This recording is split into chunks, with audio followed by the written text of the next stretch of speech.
Hello. Welcome to this episode of the Way to Change podcast. In this episode, I spoke to Jason Grechanik, who I came across online. I started listening to his podcast, The Universe Within, and then I realized that he lives close to me here in the Sacred Valley of Peru, and that he's deep in the work of plant medicines. So he's been studying and working with plant medicines for over a decade in the Amazon and the Andes. And he's running dietas and also assisting in ayahuasca ceremonies. And so in this episode, we speak a lot about this world, particularly for the first half of the episode, we speak a lot about tobacco. Jason's knowledge on tobacco and the sacred and healing use of tobacco is really extensive, and I'm really grateful to have had the opportunity to speak to him about such a powerful medicine, such a powerful spirit. We speak a lot about, the difference between cigarette tobacco and using tobacco for healing purposes. We speak about many different modalities of using sacred tobacco for healing. And then we kind of delve into, various other related topics such as dietas, the plant medicine world in general. We speak a lot also about the kind of archetypal masculine and feminine energies and interpretations of plant medicines and plant spirits. And then towards the end of the episode, we really speak about navigating in this world of plant medicine and share a lot of ideas. And Jason shares a lot of insights around, how to kind of find your feet in the big world of plant medicine, and ways to stay safe and to listen to your intuition and things like this. I'm really grateful for Jason and for his work and for him taking the time to come on to this episode. I think it's a very useful conversation for anyone who is in the world of plant medicine already or wanting to step on to this path. We have we share a lot of ideas on this topic. So you can reach Jason. He's working, he's running dietas here in the Sacred Valley of Peru, and he's also now spreading them internationally, which is really amazing. You can find him on his website. I'll put all of the links below. He has a website. He's on Instagram, Facebook. And then, like I said, he has a podcast of his own called The Universe Within podcast, which I also really recommend. So reach out to him, check out his work. And if you have any questions or ideas or are needing support in any way, reach out to him, reach out to me. And remember that we're in this together, we're on this path together, we're lifting each other up. So thank you for this work. If you feel to support this work and this podcast, you can now support it via Patreon for as little as $1 a month. You can also share, subscribe, like, or just simply watch is also really supporting. So thank you. I really appreciate any form of support for this work for change. Thank you for your own work, and I hope you enjoyed the episode. Blessings to you.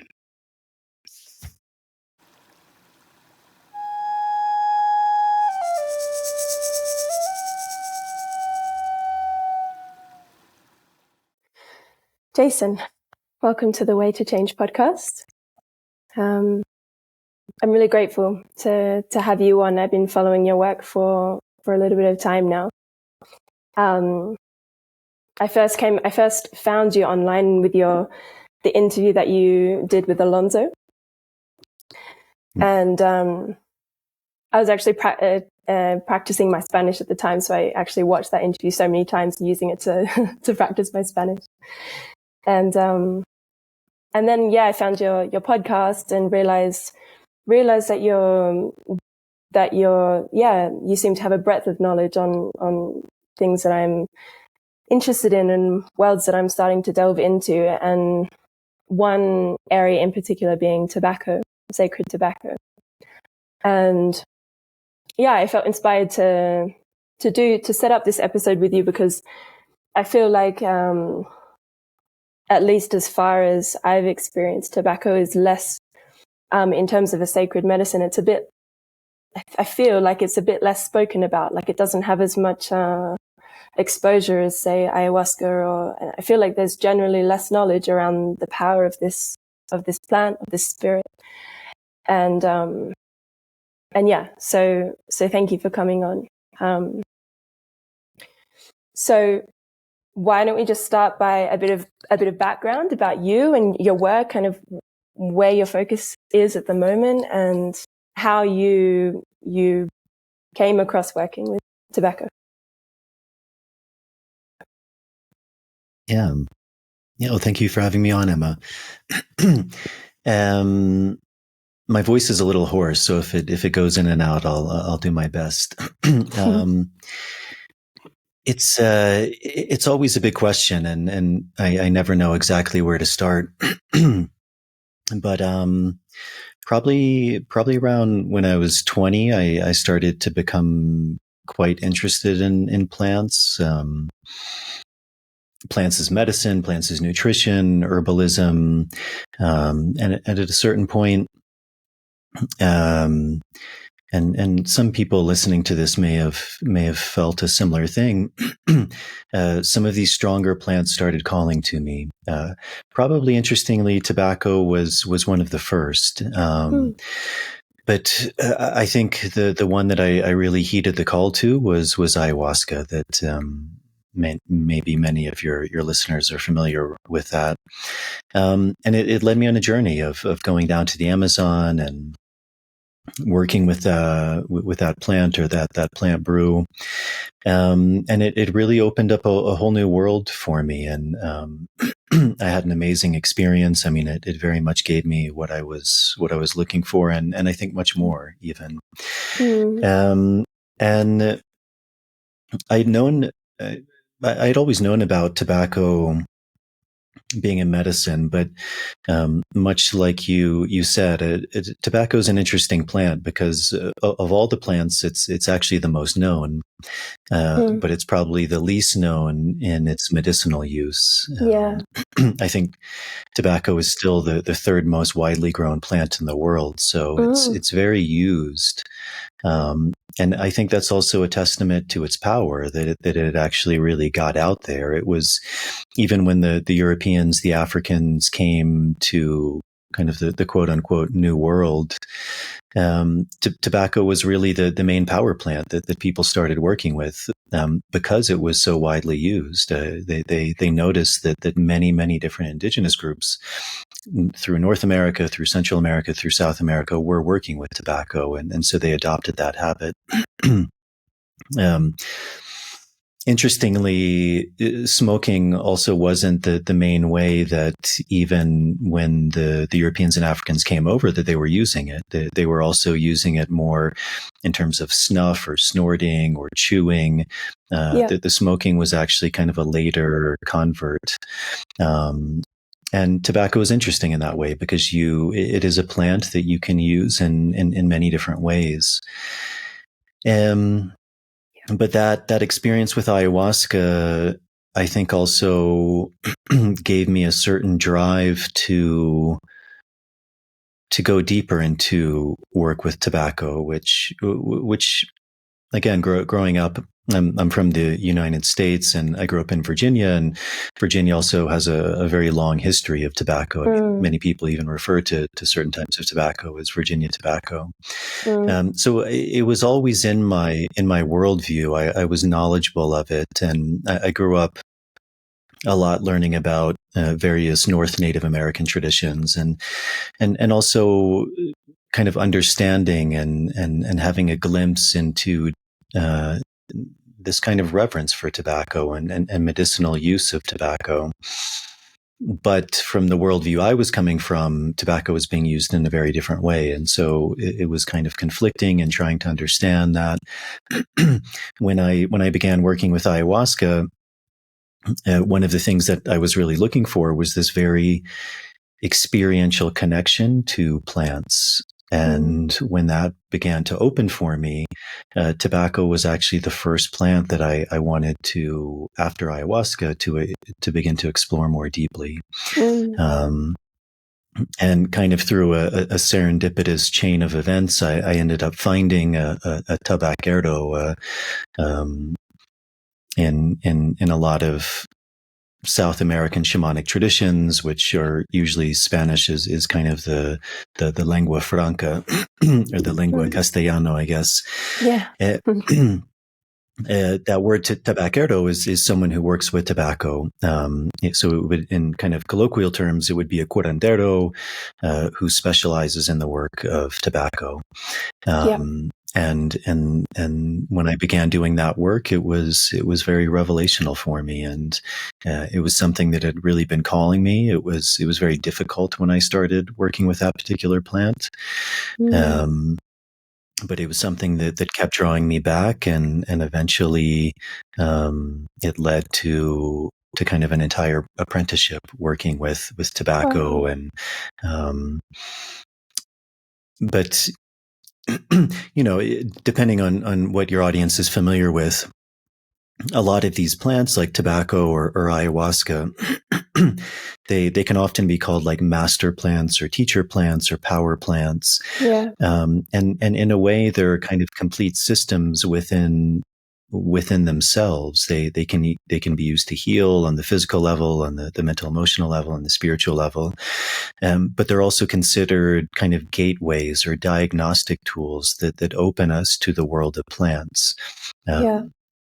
So they're very powerful mediums to allow us to access other plants in a much more profound way. And so that was also a big part of my own training, was beginning to work with many other plants through the medium of tobacco.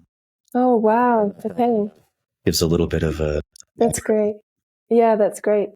Wow, that's really interesting. So so this is generally how you run your dietas. Tobacco is used as kind of the gateway drug, the gateway plant into the world of less psychoactive plants, no? That's right. Even that term psychoactive is, it's very interesting, and I think it's just a word people use because a lot of this work is being approached from a very different cosmovision. But, I think in a lot of maybe more Western cultures or cultures where maybe a lot of people listening to this are coming from, a lot of these states, I mean, that's why we call them altered states, because we're very used to kind of a singular way of being. But in many indigenous cultures, their worldview isn't quite that narrow. And even in the worldviews we come from, I mean, we're more and more familiar with things like meditation or peak state or flow state, and all of these are changing our consciousness. And I think it's a little bit of maybe an older worldview that I think even in Western societies is changing very quickly, that there is such a thing as a normal state of consciousness, that our consciousness is constantly changing. And of course, one of the big things with that is our sleep. Every night, every single human being, no matter who you are, we go into a highly, highly altered state of consciousness for literally a third of our lives, where for all intensive purposes, our bodies are dead. We're not aware of our bodies, and our consciousness is in a very altered place, going through all sorts of different landscapes and, depending on your worldview, dimensionalities, going into the past, the future, taking on different forms potentially. So, these, all plants alter us in some way, but certainly certain plants are able to do that in a more or less dramatic way. And I think that's often what's referred to as these master power plants, things like ayahuasca or wachuma or tobacco or coca. and iboga, and all of them to different degrees have different ways of working, and also depending on how you dose them, they can have very different effects.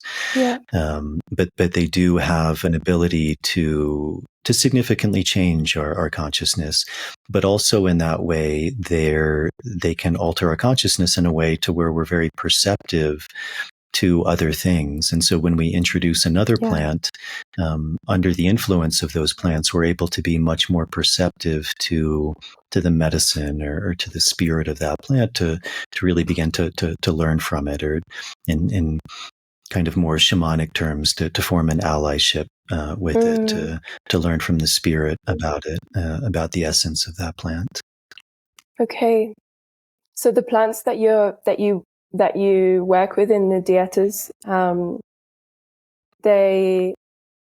their effects are, for the average person, would you say too kind of subtle to really pick up on? Is tobacco somewhat necessary to open the gateway to feeling the messages and the medicine of these plants? It's a good question. Not necessarily. Much like how there are many different plants, and different plants have their own personalities, their own medicine. Individual humans are also very different, extremely different. You look at a NBA basketball player who's 7-8 foot tall versus a pygmy person. I mean, even within the realm of humans, like, we can be quite vastly different. And so with that, those individualities are very distinct too. Some people are very open, very perceptive, very sensitive. Other people less so. And again, one isn't inherently better or worse than the other, because nothing is free. Everything has a trade-off. And so in that way, some people can be very perceptive without using kind of these power plants. But certainly, even if that perception is there, the master power plants are only going to enhance that perception, which is also where things like dosing comes in, knowing how to dose someone based upon their sensitivity and their perceptivity. But those plants that are being worked with, like, I'll often use the example of chamomile tea. I mean, depending on your perceptivity, you may really feel that it's very calming for your system. You may feel it working on your digestive system. You may feel it inducing a more sleep-like state. And then some people really would just not perceive anything from it. It would be the same as drinking water. But if that plant, like chamomile, is enhanced by something like tobacco or ayahuasca, because those plants they can be so strong, again, as always, depending on how you dose it, it's very much opening these doors of perception in a much more acute way, and allowing you to perceive much more than you would in kind of our more or less daily state of consciousness and perception. So I guess to answer your question, a lot of the a lot of the plants that we're working with and dieting, first of all, they're predominantly trees. Trees often tend to be considered some of the most powerful medicine throughout many different cultures. I mean, it's a big subject, but even in many cultures, you have this idea of like the tree of life, and there's all sorts of micro macrocosmic relations, symbioses between trees and humans, and each tree, each plant has its own unique way of working. Some trees can be much more perceptible to someone, and some trees can be less so. But again, enhanced with something like tobacco or ayahuasca, it becomes more perceptible in that way. Yeah, wow. The last episode that I just did with a friend, and who was I did her course last year. She's worked for many years in plant communication, and we spoke a lot about how, kind of on that topic of anyone has the capacity to receive a message or a medicine or a healing from a plant. But a lot of the time it's going to come down to whether we can slow down enough to get to the point where we're perceptive, where we're like at least partially not just functioning in the stories of the mind. And so this is it's actually something that I haven't heard of before, using, at least as far as I remember, using tobacco as a way to, I guess it makes sense, to make you more perceptive, more open, to slow you down, to ground you, in order to then be more. I mean, from an Amazonian perspective, yeah, from an Amazonian perspective, which is where I spent a lot of my time. I mean, probably the last decade of my life, or I spent about a decade there. I moved out of the Amazon probably about 4 years ago now. But really, those two plants would be considered the two most commonly used plants. So traditionally, you'd have people who work with both. You have people who maybe work predominantly more with one, and ayahuasquero predominantly with tobacco, with tabaquero. But very often people worked with both as well. And there was kind of a trinity between ayahuasca, tobacco, and the plant that they were working with. Okay, wow. But, it also depends on what culture. Some cultures worked more with tobacco. Some cultures may have worked more with ayahuasca. But as you said, also in the beginning, a lot of that knowledge has been lost, and not just with tobacco, but with a lot of plants. Like another one that comes to mind is Toei. There's very, I think, few people left who work in a very deep or profound way with that plant. And it's not that it's any worse or better than ayahuasca or tobacco. It's just for different reasons, and that's probably a whole nother podcast. But ayahuasca kind of happened to be one of the plants that survived and especially was introduced to the more Western world, which is also probably why it's become more widely known in that regard. And also, it could be some of the novelty of it too, because up until 30, 40 years ago, most people had never heard of ayahuasca, whereas people had heard of tobacco. So it's also, we approach plants with our own worldview too, in the same way that many people may not look at opium, for example, as being medicinal, and yet it's highly medicinal. It's used in medicine all over the world. It's used probably millions of times a day in hospitals. But because people maybe associate it with something negative, as in heroin, it's we can only approach things in the worldview in which we see things from. So So just touching on what you were saying, I'm starting to. I mean, I've been aware of it for a while now. Sacred plants and sacred medicines kind of being taken and abused and exploited and just warped in a strange and addictive way in the West. And I'm starting to feel that somehow more potently now that I'm connecting more with coca here and realizing like, wow, what has been done to this plant? What has been done to this spirit? And tobacco is probably the most obvious example of that, but there are so many examples, coca and cacao, even like with the whole chocolate industry. And it's I have a lot of hope, but it's also somewhat worrying. And it's not nice to see when you start really deeply connecting to the wisdom of these plants, and then you kind of look back and see how they're being used. Yeah. Yeah. And then also from a medicine point of view,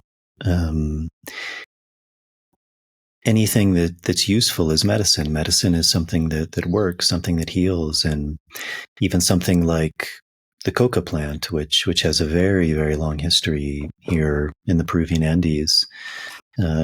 is considered a very sacred plant, and it's used for all sorts of things, and even kind of the the extraction of the main alkaloid, cocaine, it was used medicinally for a long time. For a long time, it was used in dental procedures to numb the mouth. It was the basis for medicinal drinks such as Coca-Cola. That's where the name comes from. And, it was seen early on as having all sorts of medicinal benefits, but because it does, it's medicine. Even cocaine is medicine when used in a certain way. Yeah. There was all sorts of, it wasn't just Coca-Cola, but there was all sorts of elixirs that contained cocaine. And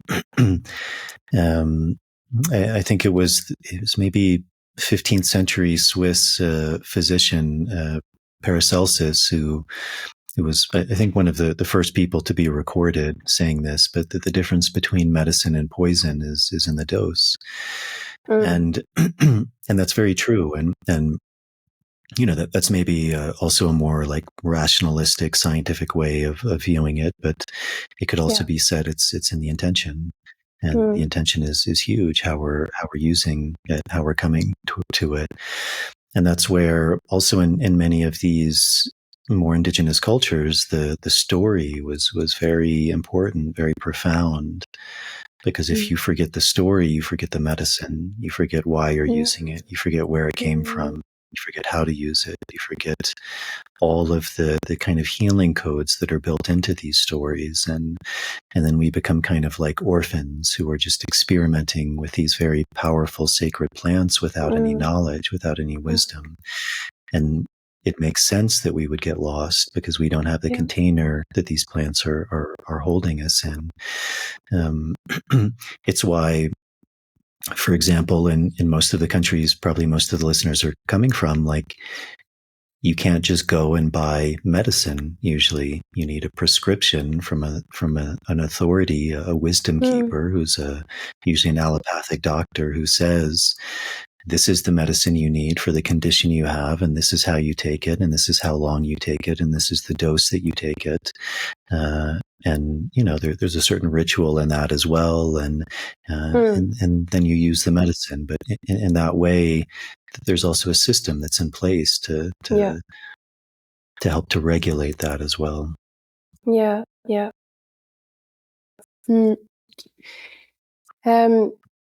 Could you speak a little bit about how you, from over your experience of working with tobacco, how you perceive the spirit, really? Like, because often we hear grandfather tobacco, and to a certain extent, I feel this, no? But it's also difficult to know if I would feel that, like that, that phrase grandfather tobacco was introduced to me, when I first started working with Rape a few years ago. And so because that phrase was kind of introduced to me, it's difficult to tell whether I've just kind of projected that onto the experience, But there are certain, like personally, there are certain properties and feelings and connections that I feel with tobacco, particularly Rape, where I do feel this kind of grandfather energy. Is that something that you also feel? And how do you perceive the spirit of tobacco? Yeah, it's a good question. I think if you look at most things in existence, there's a duality to them. I mean, it's literally the fundamental building blocks of life, is that there needs to be a duality for something to be in existence. In order for there to be an Emma, there needs to be a Jason to observe the Emma. In order for there to be a day, there needs to be night. In order for there to be something that's manifested, there needs to be something that's unmanifested. So, just very broadly, that's literally the building blocks of life is that duality. And in our language, in biology and genetics, that's often represented with plants and animals as this archetypal masculine feminine, this binary. And so every culture, different individuals are going to look at things through a different binary way of seeing the world. We relate different qualities to the archetypal masculine. We relate different qualities to the archetypal feminine. And there are some cultures who probably do label these plants as more archetypal masculine or more archetypal feminine, depending on how they receive that information, depending on their stories, depending on their myths, their legends. I also think a lot of that is also, very much as you wisely said, like how much of the experience am I experiencing because something has been implanted in my mind? As someone told me it's grandfather, therefore I see it as masculine. Some of that is I think a translation error too, which is very common. I mean, so many people, for example, refer to ayahuasca, for example, as feminine, as the mother or the grandmother. I don't really know any indigenous culture that refers to it that way. Wow. Okay. I think that's really a mistranslation of often the Spanish, which they will refer to the spirit of the plant as la madre, as the mother, but it's not really in a gendered way. It's just there's no other direct translation that they're using, because they'll also use words like dueño, which is actually masculine, and it's the owner of the tree, or la madre. Now, each plant, depending on how one perceives it, they may see it more as masculine or feminine. For example, maybe some of your listeners are familiar with a group of people called the Shipibo people. They're very well known with their use of ayahuasca. The Shipibo people, ayahuasca, for example, is a Quechua word that refers to the plant brew ayahuasca. The Shipibo, their word for that brew is uni. And so someone who works with uni is a unaya, and it often refers to this idea of wisdom or knowing. But ayahuasca, also, if people aren't familiar with, is it's kind of confusing, because in Spanish, ayahuasca refers to the vine, the liana, which you can drink by itself. There's certain groups, like in Colombia, they drink yahe, and very often it is just the ayahuasca vine. But most people, if they were to drink the ayahuasca brew, it would be a combination of two plants, the ayahuasca vine, which in Spanish is often referred to as ayahuasca, with a second plant, which in Spanish is often referred to as chacruna. And so it's the combination of those two plants that make the ayahuasca brew, or, for example, for the Shipibo, that make uni. Nishi and kawa, I believe, are those two words. Nishi being ayahuasca, kawa being the chacruna. And when you combine those two, you get uni, which is knowledge. And they would see each of those as archetypally masculine and feminine. So the vine represents the masculine element, and the plant represents the feminine element. And when you combine that, you get knowledge, or uni. So for them, ayahuasca is both. It's both masculine and feminine. So, for example, with ayahuasca, I think a lot of that comes from a mistranslation, the understanding of that idea of mother. And I think there can be archetypal ways that these plants come to people that for them embodies more of the archetypal masculine or archetypal feminine. And so many people, perhaps in the way they perceive ayahuasca, is more archetypically feminine. Yeah. So it often takes place at night. It's kind of mysterious. There's a dance. The knowledge is not so direct. It's very ethereal. There often needs to be a translation to it. We're often going into the darkness. We're going into the womb. We're going into the unknown. And so I think a lot of people in that way perhaps perceive it as more archetypally feminine. Also, as you said, if you go in believing it's a feminine energy, then that very well may affect your experience as well. And so I think the same thing goes with. Sorry, I was just going to say, also going in with, I have met the sacred serpent in ayahuasca ceremonies, and she's, I just naturally say she. I don't know why. I guess just but again, it's another example of before I drank ayahuasca for the first time, I was introduced to this idea of the sacred serpent, and of that ayahuasca is not only the mother but also the snake. And then in various ayahuasca ceremonies, the snake has been like very present, very, very present, and for various other people that I know who have drank the medicine. And so perhaps another example of did the idea come first, or did the experience come first, or perhaps it's both? And Mm-hmm. Yeah, and these sacred symbols are very interesting. On the one hand, you could say there's something that's very universal about them. I mean, the snake, the serpent, even in our Western medical system, is the symbol of medicine. It's the snake that's going up the staff. Also, the snake tends to embody, in a more symbolical way, the feminine. It embodies often like the direction of the north, or death, rebirth, the shedding of the skin, the water element, which is often why, for example, ayahuasca, it's not actually the snake usually that's being referred to, it's the anaconda. And the anaconda differs from the snake because the snake is actually on the ground, it's on the earth, but the anaconda lives in the water. And so it's embodying more of that water element.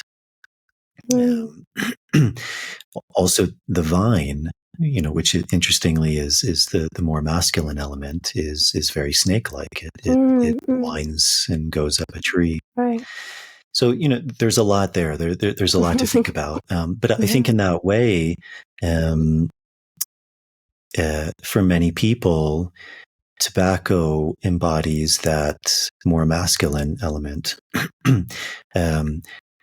For me, I don't refer to it as grandfather. For me, it's also both. Like all medicines, it embodies both.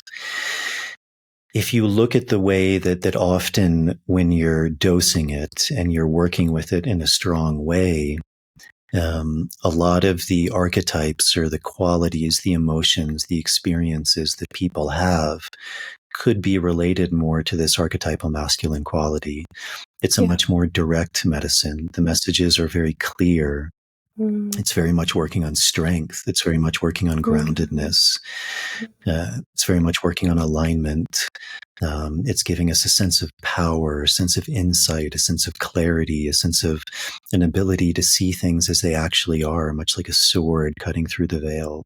And so I think in that way, people can relate it to more masculine qualities. Also in that symbiotic relationship between tobacco and ayahuasca, because almost always when ayahuasca is worked with, tobacco is also being worked with. If people are perceiving ayahuasca as being more feminine, then it's also natural that this tobacco is beginning to balance that. And again, there's many ways of being able to see that. If you're looking at ayahuasca in this more anaconda-like feminine way, tobacco can often be represented by the jaguar, the panther. And, even kind of alchemically, the chemicals of tobacco can really help to enhance the effect of ayahuasca. So again, there's this symbiosis there. Also, depending on how you work with tobacco, it's very different. Maybe some people who've sat in ayahuasca ceremonies have seen maybe the healers working with the pipe, for example, which is with tobacco. The pipe is a symbiosis. It's usually the shape is very much like a phallus representing the more masculine elements, but the inside where you put the tobacco is representing more like the yoni, the feminine elements, the darkness. When you drink ayahuasca, when you drink tobacco, you're archetypally embodying more of the feminine qualities. It's the physical matter, the earth matter, the water element, because it's brewed with water. Whereas if you smoke tobacco, it's more of the masculine elements. It's the fire, the air. So all of these things have, all of these elements, and a lot is just really how you choose to look at it. Also, just how you perceive it, what actually comes to you. Sometimes people, for example, like anthropomorphize the spirits of plants. And for one person, it may be a woman. For another person, it may be a man. For someone else, it may be neither. It may be something that's not anthropomorphized at all. It's not a human-like spirit. It's something very different. Like behind you, the colibri, the hummingbird, is often represented as the spirit of tobacco. So it's not in the human form at all, but it's actually taking the form of the messenger, of the air, the birds. So there's many ways to see these things. And I think, again, a lot is our worldview, our cosmovision, what we've been taught. And then hopefully the more we go into these medicines, like what we actually experience. Yeah. I also see and hear with a lot of what you're speaking, like that these, assigning masculine, feminine, mother, father, grandmother, grandfather, and animal characteristics to these plant spirits that are so complex and so grand. In a way, maybe it's also just a way for us to make sense of what's happening. Absolutely. To give some kind of structure to understand what's happening. Okay, well, it's common to traditional cultures all over the world. I mean, we have stories, we have myths, we anthropomorphize things like gods into something that allows us to understand them, to understand the characteristics, to understand the qualities. Does it mean the god is actually a man or a woman, or a certain form? I think those are questions everyone has to answer themselves, but certainly it helps us to be able to understand it. Again, that's the very idea of bringing the unmanifest into the manifest world. Is it has a form, it has an image. We can begin to work with it. It's much like in Hindu or Vedantic thought, the story of the Bhagavad Gita, when Krishna comes to Arjuna, he comes in the form of a man. And it's beautiful because Arjuna is learning all sorts of things from this man. But eventually he maybe gets a little cocky, his ego gets the better of him, and he says, well, you seem like such a nice guy. I would like you to show me your true form, not just your form in man. And Krishna obliges, and he shows him his 10,000-fold face, which is an esoteric symbol for infinity. And it's so overwhelming, it's so frightening, it's so beautiful, it's so terrifying, it's so awe-inspiring, it's so overwhelming that he drops to his knees and begs him to return to his human form. Okay. So that's the only way he can truly learn from it, understand him, relate to him. Wow, yeah. And so the animals, I mean, I was quite surprised actually when you mentioned that the colibri is also a symbol of tobacco, as well as the jaguar. No? Are there any other animals that you've seen being representing tobacco?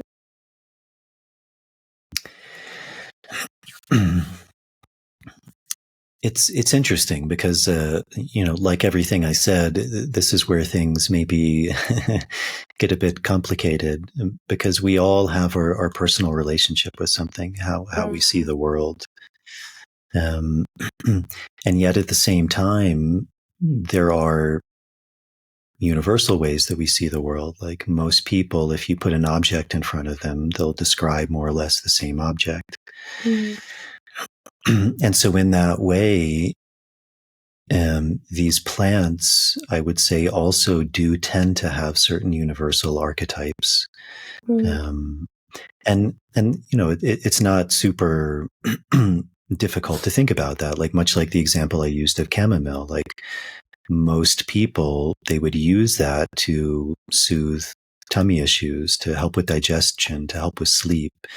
So we know that, like, when I take chamomile, like, maybe it's just because I like the flavor, that can also be, but often it's because if I have my little apothecary of herbal teas, which one am I going to take? It's usually because I'm looking to remedy something that I'm dealing with.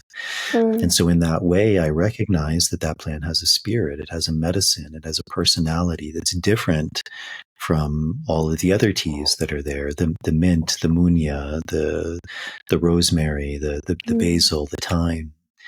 And so I'm taking that chamomile because it has certain archetypal properties. And what's interesting is that many people, when they work with a certain plant, will see and experience and perceive very common symbols, very common archetypes, because that plant does have its medicine, which is very unique to it. Okay.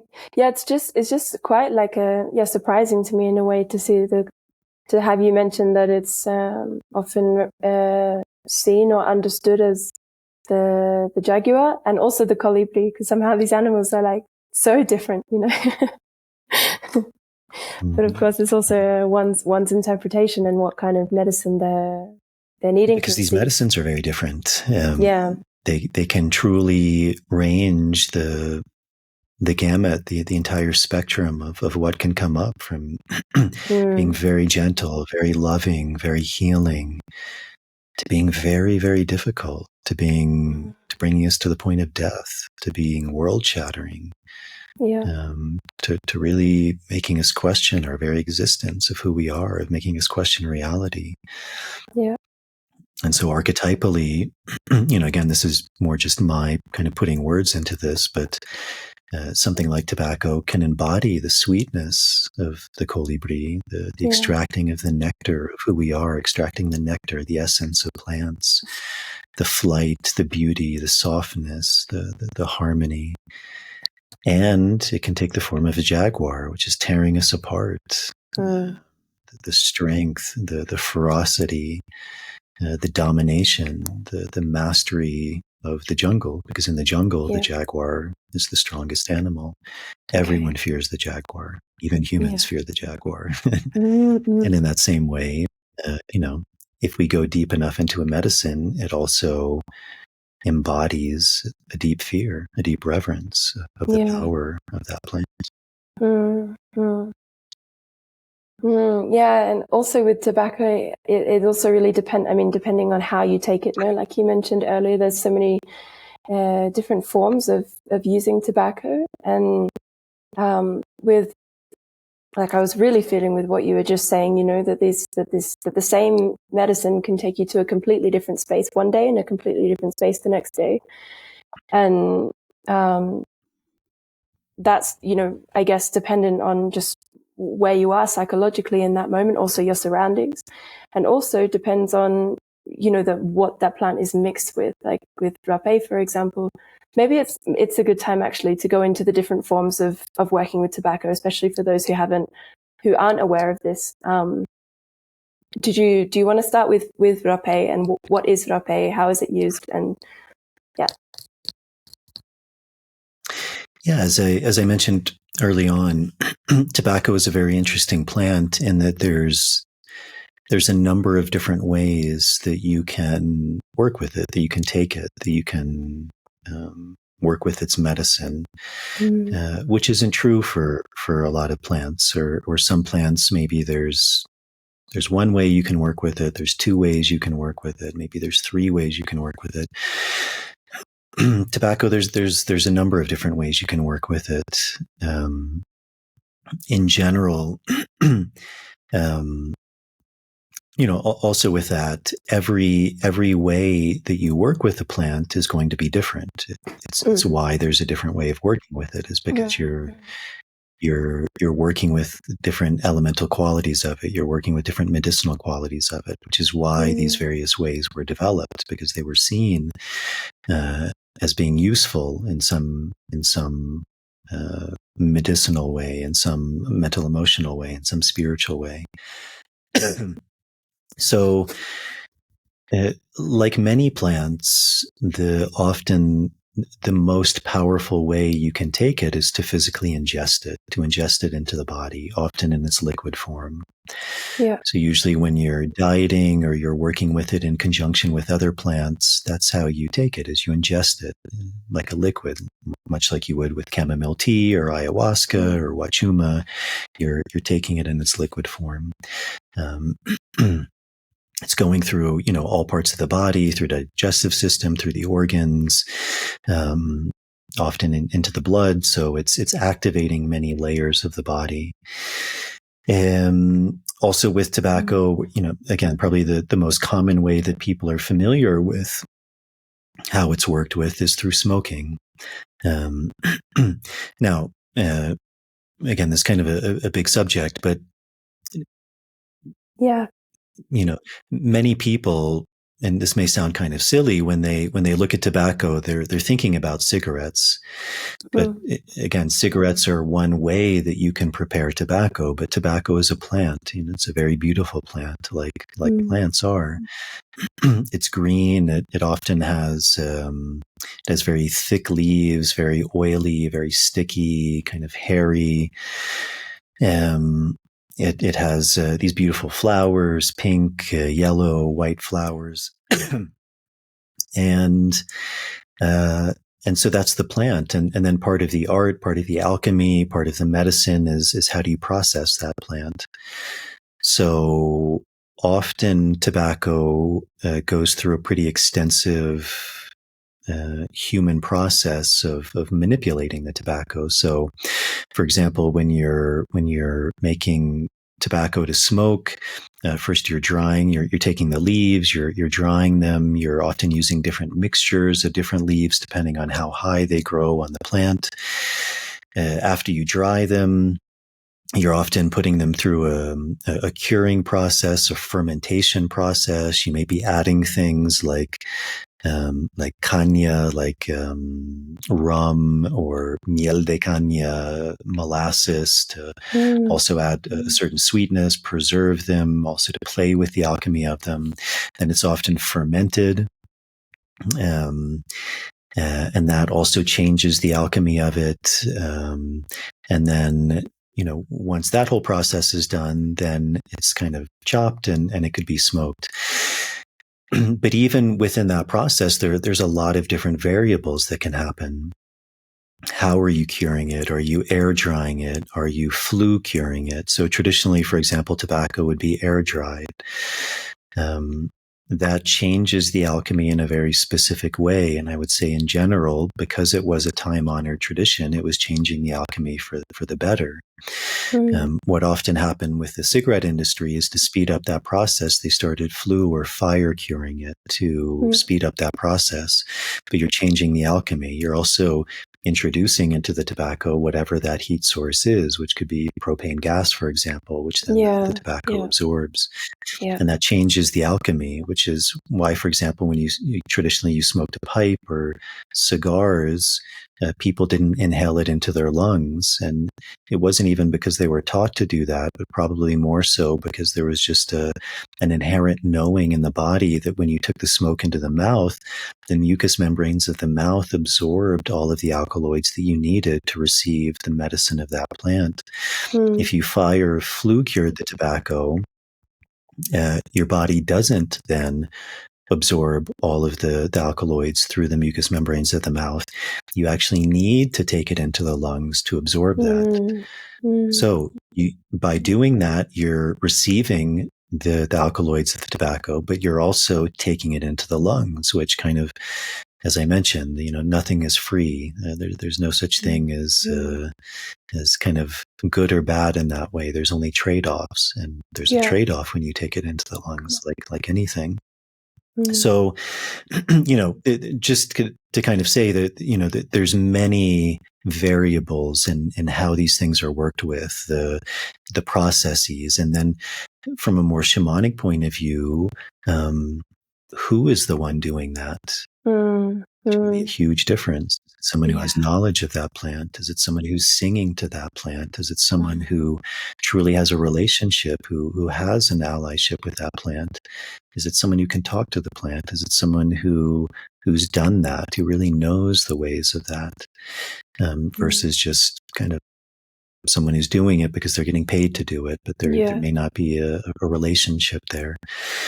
So there can be a lot of variables. So then kind of going back to your question, tobacco can also be smoked, which often you see is also very common. Like often if people sit in an ayahuasca ceremony, for example, they may see the people running that ceremony also smoking tobacco. And often they're smoking to clean themselves, to clear themselves, for protection, for calling upon the allies of the plants they're working with.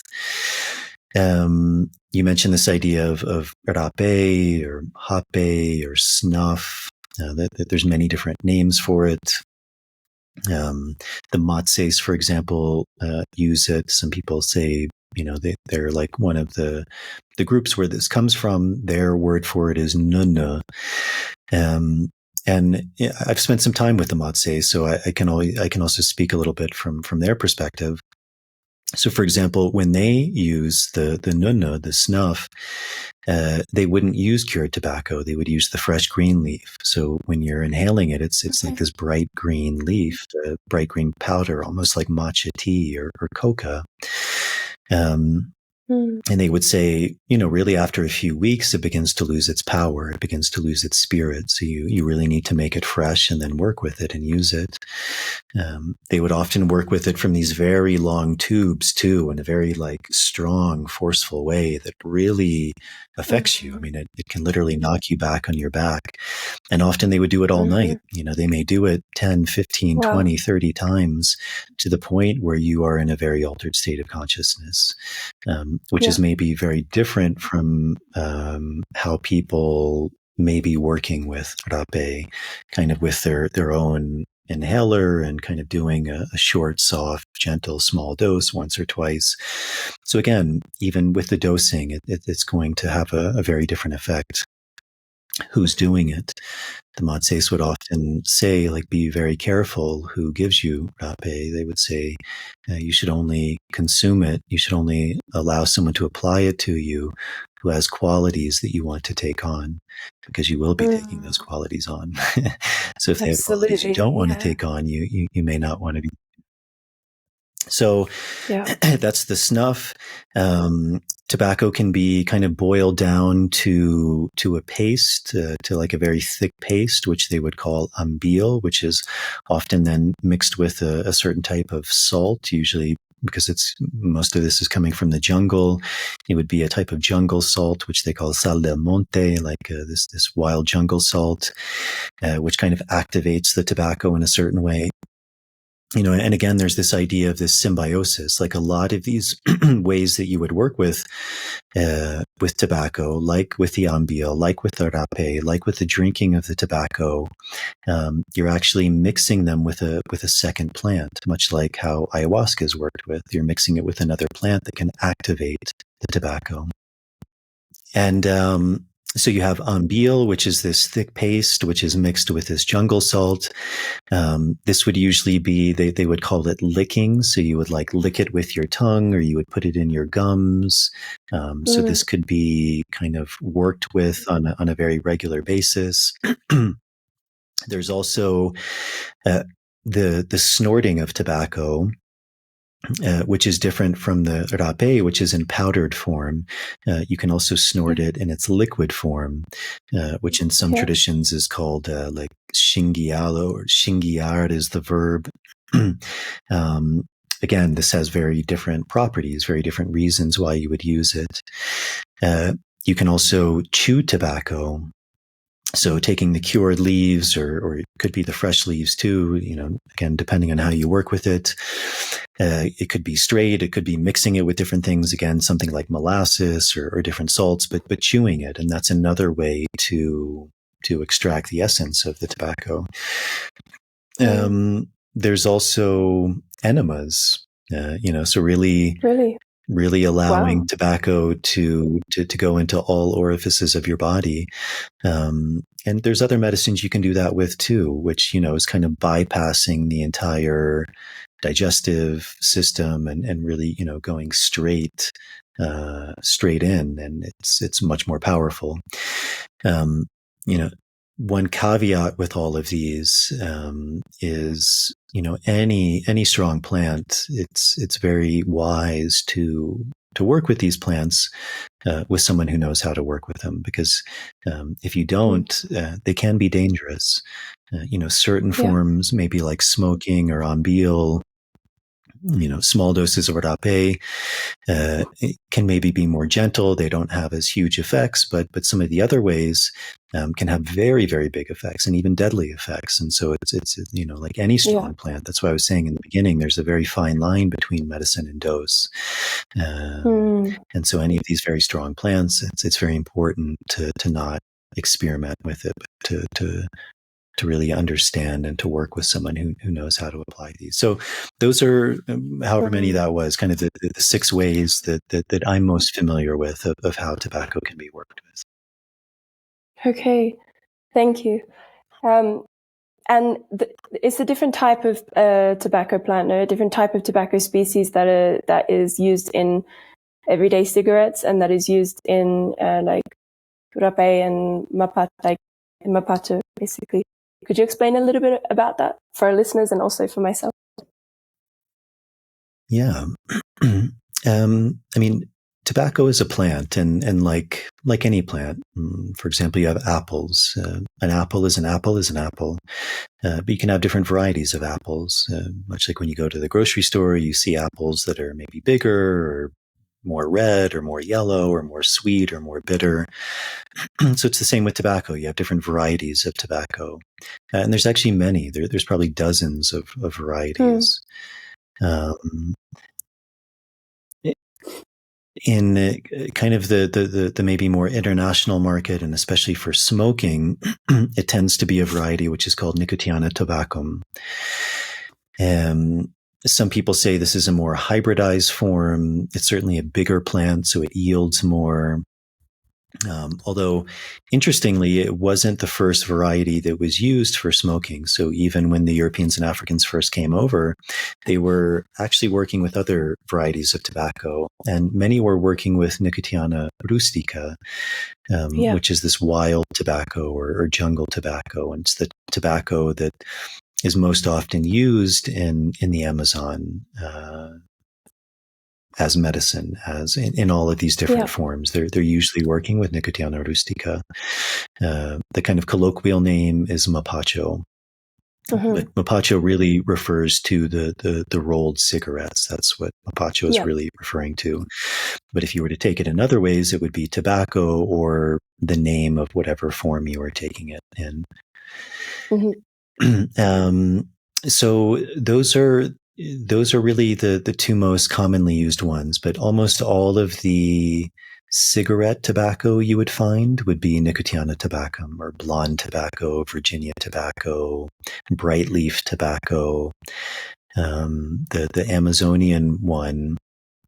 And kind of genetically, they think that's where tobacco, probably all of the tobacco originated from, was maybe the highlands of the Amazon, and then from there it spread into really dozens of varieties. But the one that's most commonly used in the Amazon for medicinal purposes is Nicotiana rustica.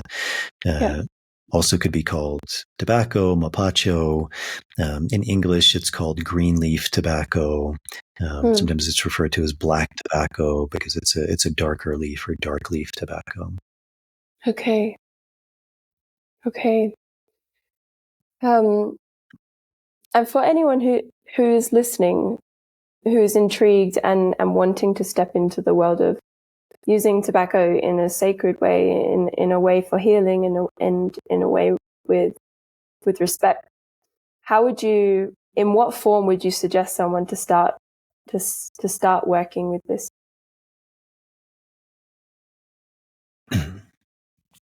Well, smoking, for example, is very commonly used. You can see, as I said in the beginning, I think it's still the third most commonly grown plant in the world.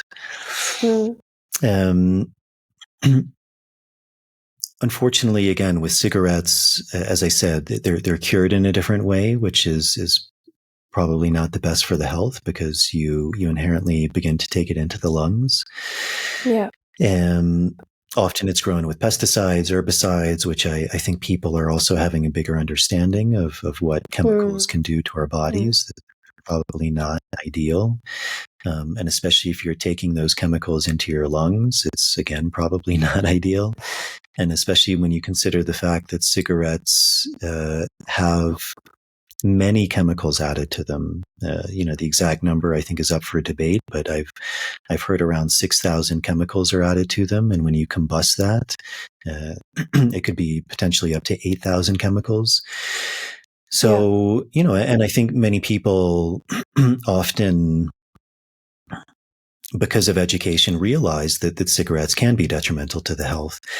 Now, also what I'm going to say may be controversial, but it's interesting. I find that even many scientists or doctors also get very lazy when they're thinking about these things, because, for example, I can't tell you how many times I've heard a medical doctor use interchangeably tobacco and cigarettes as if they're the same thing, and they're not. It's completely different. Yeah. It would be like saying beef is bad for you, but not differentiating, well, is it corn-fed? Is it grass-fed? Is it free-range? Is it being filled with antibiotics? Is the cow eating a bunch of chemicals? How is it being killed? How are you eating it? Are you eating it in a hamburger with processed white bread that's filled with sugar and hydrogenated oils? So it's very lazy thinking. And what I would say about that is most of our medicine today, in allopathic medicine, is still plant derived. And if it's not directly derived from plants, it's synthesized from something that was discovered in the plant kingdom. And almost all of those came from people, and people who understood the medicinal benefits of those plants. And the people who traditionally work with tobacco don't view tobacco as poison at all. Quite the opposite. Not only do they view it as a medicine, they view it as a medicine of the highest order. And so I think to ignore that would also be very naive. And even, in the West, there is, I think, a lot more research now into the medicinal benefits of certain alkaloids in tobacco, for example, nicotine, the neurogenerative effects of that, the beneficial effects for certain neurological conditions. But that's probably, again, another podcast. So how to work with it? Smoking is a way, and it's a more gentle way, which there, at least in the immediate vicinity, there tends not to be a lot of harmful side effects. But being able to source good tobacco is potentially difficult in that way. Even if you look at something like some of these like additive-free tobaccos, that's great in the sense that you're not getting chemical additives to the tobacco, but it still is being processed in the way that most cigarette tobacco is being processed, which is probably not the most ideal form to be taking it in. So if you can find more traditionally cured tobacco, if you have tobacco shops in your area, also the internet is an amazing thing now. But to buy tobacco that's cured in its traditional way. And, again, there's deep wisdom there. Like, people didn't just do things. People didn't spend a year curing tobacco in very meticulous and precise ways just for the fun of it, because it wasn't necessarily fun. It was a lot of work, but there was a reason they were doing it that way. Things like ambil, you can work with it in very small amounts. But also rape, also with rape, it's, all of these things, again, there's so many variables. what are you getting? What's in it? Who made it? How old is it? Where is it coming from? There's so many variables, so it's really difficult to kind of say these things in a universal way. But ultimately, I would say that the best way to begin to develop a relationship with the plant is, again, to work with someone who really knows that plant and who can help to guide one to really begin to understand that plant, to form a relationship with that plant. Much like in the same way, I really wouldn't recommend people just start working with ayahuasca. It's a very strong plant, and it's very important to work with someone who really understands it, who understands when to give it, when not to give it, how much to give, how to dose it, when to dose it, how to work with it in ceremony, how to understand what's coming up. I can't tell you how many times I've heard of people having really bad experiences of ayahuasca. And a big part of that is the people working with it didn't understand the language of ayahuasca. Yeah. In a more indigenous sense, they didn't understand the stories. They didn't understand the myth. And it's very easy to get lost in the stories. And in the extreme, those stories can cause psychosis if they're not really understood and understood in a very immediate way with someone to explain, like, actually, this is what that story means. And much like a sword, it can cut through that illusion. It can cut through in kind of more shamanic terms, what's called the mareación, the dizziness of the plant, which can take us, into all of these different stories, some of which may be very beautiful, some of which may seem very beautiful, but can lead us to very dark places if we don't really understand what that story is trying to say. So, and again, in a more indigenous way of working with plants, the story is vital. It's super important. And I think that's something that's really underemphasized in a lot of the ways we're beginning to work with these plants. And the stories, they're not silly little things that, adults tell children, much like the Bible or the Quran or the Tao Te Ching or the Bhagavad Gita. Those are medicines in themselves. There's tremendous wisdom there. There's tremendous power there. There's tremendous teaching there. And some of those books, kind of like I was saying, if there isn't someone who has a certain wisdom, can be interpreted in very destructive ways as well. But my point of that being that the stories are very important, the traditions are very important, the knowledge of how to really work with these power plants are very important. So I think the best advice I could give to someone is to really find someone who has a deep understanding of that plant and who's really worked with that plant a lot and worked with other people with that plant and then to begin to learn in that way. Yeah. Yeah, I think it's great advice. Unfortunately, I also feel like it can be difficult to find that right person that you're supposed to work with. Like, what I feel is a good way is to find someone who you don't just find on the internet or like, who you hear people that you don't know speaking about them, but people that, what I've found is people that, this is how I arrived at Alonso's work, is people that you trust and that who you really trust their intuition and their feeling around who to work with, and their recommendation can then become also a really good source for you to know who to work with. Because as I'm sure you know, there are so many people now offering ayahuasca and offering all kinds of medicines in all kinds of spaces. And just for anyone who's listening who hasn't delved into these areas before and who's maybe feeling the calling, that's really beautiful, and follow the calling. But be careful, because it's a really big world, and it's like I said, I really feel that one of the best ways is to find someone who you know and trust their judgment and follow kind of who they've worked with, but also listening to your own intuition as well.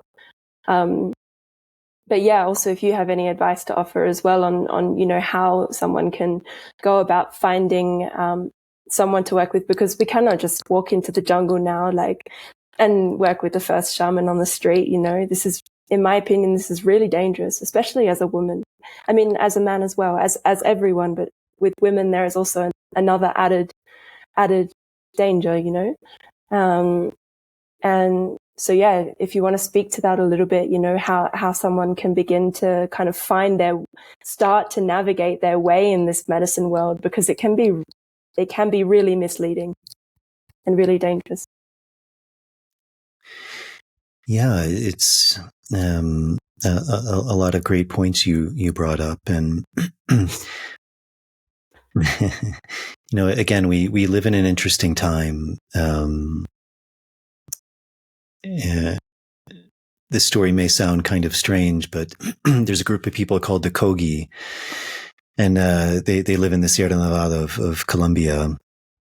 And a very dear friend, a woman who's been walking this path for a very long time, said she was speaking to them, and she asked them about climate change.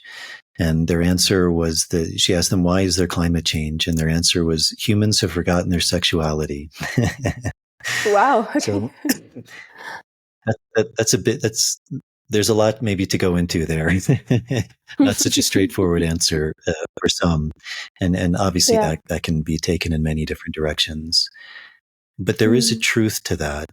There's something about also this idea that these plants are here to help us to remember who we are. And we live in a time where we have forgotten these stories, and we have forgotten these archetypes and this world of duality. And so, like you said, it's also very important. I think some of us, we've been raised in this worldview, which is meant with very good intentions, with this idea of egalitarianism and equality, which are noble ideas. But it can be very dangerous too, because, also in a shamanic way, they don't look at the world that way. They look at things also in a black and white way, that there's good forces and there's not good forces. And in that same way, much like you said, and again, all of these things have to be caveated, but there is a difference between a man's experience and a woman's experience. And we harm people if we don't acknowledge that there are inherent dangers that in general a woman may potentially face that a man may not face. Does that mean every man may not face those dangers? Absolutely not. There's exceptions to every rule. Does it mean that every woman is going to find herself in a difficult situation? Absolutely not. There's beautiful people doing this work. But it's something that needs to be acknowledged, that for example, a lone woman going off into this work, which is like not only open heart surgery in the physical body, but it's like an open mind surgery, an open emotional surgery. We're very vulnerable in that space, and it's very important to be in a space that's held very well. Also in that way, like I was saying, in this more shamanic view, that there's not this kind of idealistic worldview of everything is good and peaches and roses. I mean, even within this work, a big part of this work is fighting, battling, taking things that are dark and trying to remove them. And sometimes it's through effort, through strength, through force. I think some of us live kind of in these sheltered worldviews, but also if you kind of look around at the news, the world is maybe not as pretty as we thought it is. There's people who are willing to do bad things. Does it mean they're bad people? Again, that's kind of, as I said, a more personal worldview of how you look at things. But the answer could be no, but that people do bad things, and that's a reality. And even in this work, it's seen that there's curanderos, people who are healers, and there's brujos, people that are witches, people that are warlocks. Now, again, this is a huge subject, and it would really need probably a number of other podcasts to go into. But, in the most benign level, you could say that none of these people are inherently bad, that they don't even have malintent, but that they've become lost in the mediación of life. They've become lost in the mediación of these plants. They become lost in the darker aspects of these plants, and the power and the jealousy and the envy. And they don't even know it because they're lost in it, much like everyone is. I mean, it's a very spiritual concept, this idea of like Maya, that we're all lost in the illusion, that we're all lost in Buddhist terms, in the inherent suffering that of what it means to be a human. And just because someone has done this work doesn't mean that they've, fully pulled down that veil. They're still human beings. And it's very important to remember that, because there's a lot of, I think, kind of this more Eastern mentality of kind of this guru archetype, that everyone doing this work is somehow a guru, which they are in a sense. They're a teacher. They have a certain knowledge, and they're a human being, and they have their flaws like everyone. Hopefully a good teacher has fewer flaws than the average person, which makes them a good teacher. A good teacher, But to really remember that.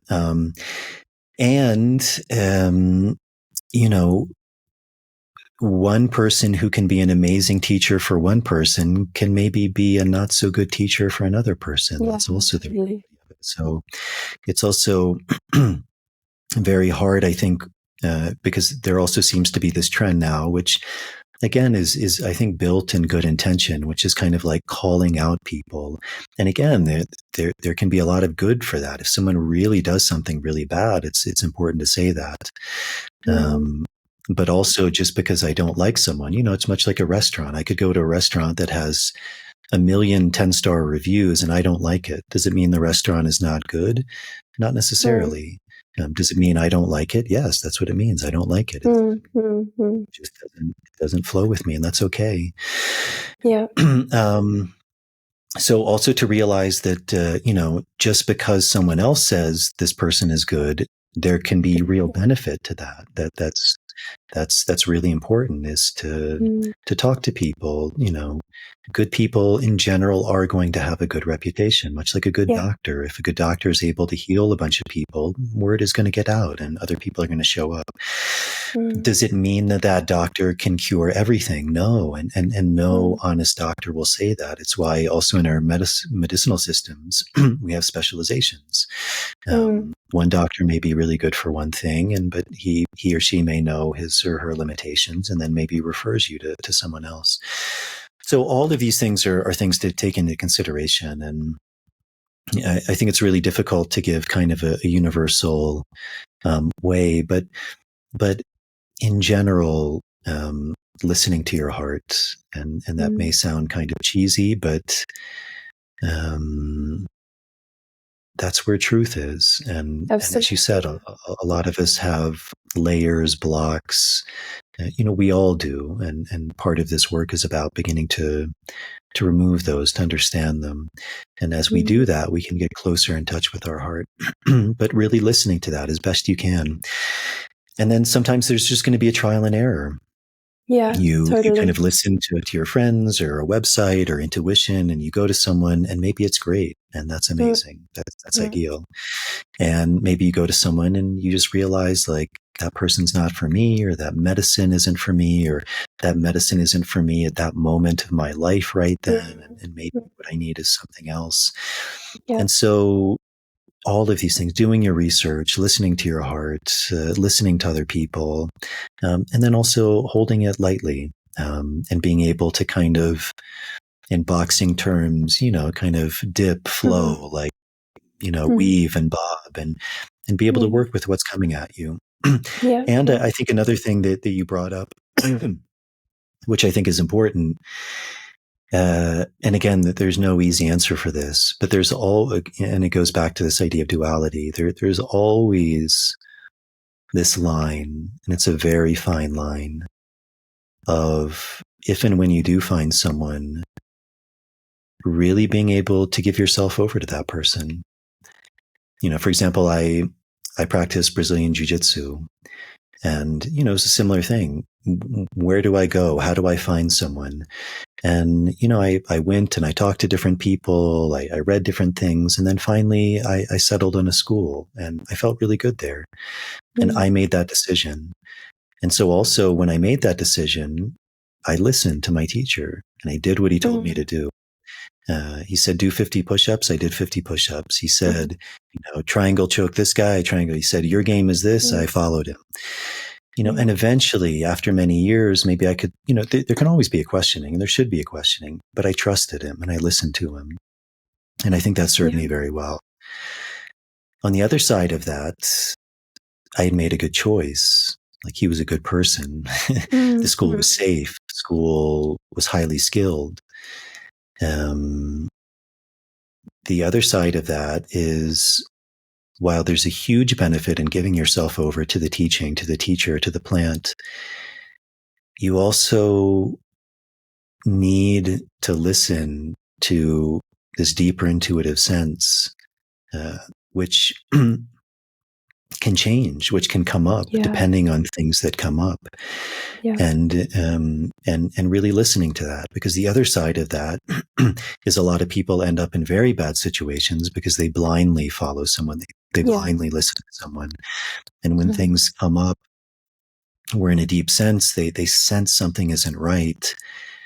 The mind can be very tricky. The mind can make a million reasons why that's not true. Other people who are kind of under that influence can also be very persuasive and come up with all sorts of stories of why these things are true or untrue. And it can be very, very difficult to really stand on your 2 feet and to follow that intuitive sense, to follow that inner knowing. And, these are universal things. It's not just about plant medicine. I mean, it's about anything in life. And often it takes a lot of courage to go against the grain. And again, there's the flip side of that, which is if someone is always too stubborn, always not willing to go into something, we may never have a chance to fully go into something. And so some of that process is going to be getting hurt, getting let down, failing, not having the best experience, but also those things are things that help us to grow. And, so hopefully we can find some sort of balance in all of that, where we have difficult experiences, we have some challenging experiences, we have some people who test us, but we also, through all of that, find people and places that are really beneficial for us to be able to really do the kind of work that we want to do. Yeah. It really is a bit of a feeling out period. No, it's just, and that's okay. That's beautiful. That feeling out period. I mean, in a way, it's always a feeling out period. No, we're always in ebb and flow, and perhaps changing who we perceive as our teacher as we grow. No, but there is a particular sensitivity and vulnerability of the feeling out period in the medicine world, as opposed to the feeling out period in a mixed martial arts gym. There is very particular vulnerabilities, and I think everything that you mentioned is really spot on, and I can really see a lot of that process in myself as well, of growing and developing, and just as we do often, our circles and the people we hang around with in our relationships, as we grow, the people who we work with are going to change around us. But just to say, just to kind of build on what you were saying, I think it's really beautiful and really accurate, Alonso's recommendations for starting in this work, which is, I can't remember where, if he said this in an interview or a book or something, but it really stuck with me because I think it is unbelievably accurate, which is, if you're thinking about, working with someone, a shaman, or someone who is saying they're a shaman or a healer or whatever, look at their relationship to sex, money, and power. And I think if you really examine those 3 things in anyone, it can really help make obvious really quickly what that person's intention is. And then you can start to feel if your intention is aligned with them. for example, for me, I think it's a really obvious telltale kind of symbol if someone is charging, you know, extortionate amounts of money for ayahuasca ceremonies, which is quite common now. Or if it's, you know, a guy is holding ayahuasca ceremonies really frequently and he has, you know, one woman this week, then one woman this week, one woman this week. And there's kind of this energy of seducing women around him. This is also something to be wary of.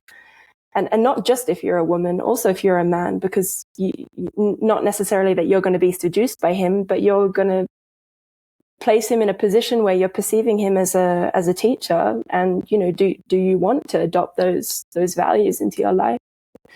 And yeah, like you said, it is such a balance of keeping kind of one foot firmly in your own intuition and one foot in, you know, surrendering to the teachings and surrendering to the situation. And so kind of going in lightly is a good decision, and taking some, I think, some time away from the medicine. I think it can be, it's a trap, I think, that a lot of people fall into. Not to say that there aren't periods of our lives where maybe we need to drink a lot of medicine in that period, or maybe for someone's life, they generally need to drink a lot of medicine. But for me, it was really powerful to when I first was introduced to the medicine and drank, you know, quite a few times.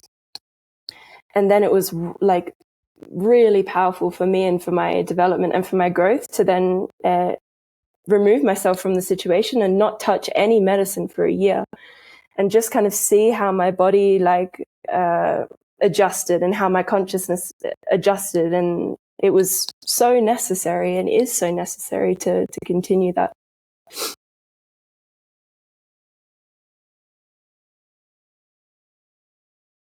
Finding the balance. Yes. Yeah. Mm. And your dietas at the moment are, do you want to give some information to anyone who's listening about your dietas and about what you're offering at the moment? Sure. Probably the easiest is to go to my website, which I mentioned. One of the varieties of tobacco in the Amazon is called Nicotiana rustica. So that's the name of the website, nicotianarustica.org. It has some information about tobacco, a little bit about my background, and the work that we do. And predominantly we're working with dietas, which we kind of spoke about in the beginning, which is a period of going into isolation, of fasting or restricting food, and via the medium of tobacco, working with a tree to really learn from it, to heal from it. We predominantly, I guess, are still working out of the Sacred Valley of Peru, although more and more we've begun traveling with this work. It kind of started during the pandemic because Peru was quite strictly locked down, and we started getting some invitations. I work with another woman, so we run these retreats together. She's also a tabaquera. We had a kind of similar training, same teacher, same lineage. One thing I also found, kind of also as we spoke a bit about, is there's a real, I think, a real value to working with both a man and a woman. These individual differences, but also very archetypal differences in the medicine that a man and a woman carry. So that's most of our work, and we kind of, in general, we maybe work every other month, either here in the Sacred Valley or also abroad. We really started our own training, came from the Amazon, and so we were working with a lot of Amazonian plants, a lot of Amazonian trees.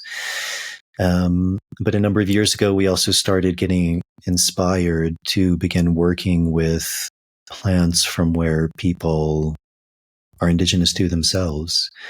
And being that most of the people we work with are coming from the US, Canada, Europe, we've really begun working with a lot of trees that are indigenous to those continents and the countries that are there.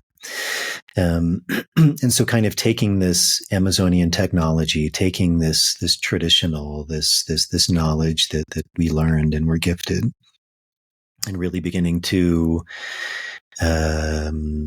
kind of weave it into taking the technology, but working with native trees to where people are from.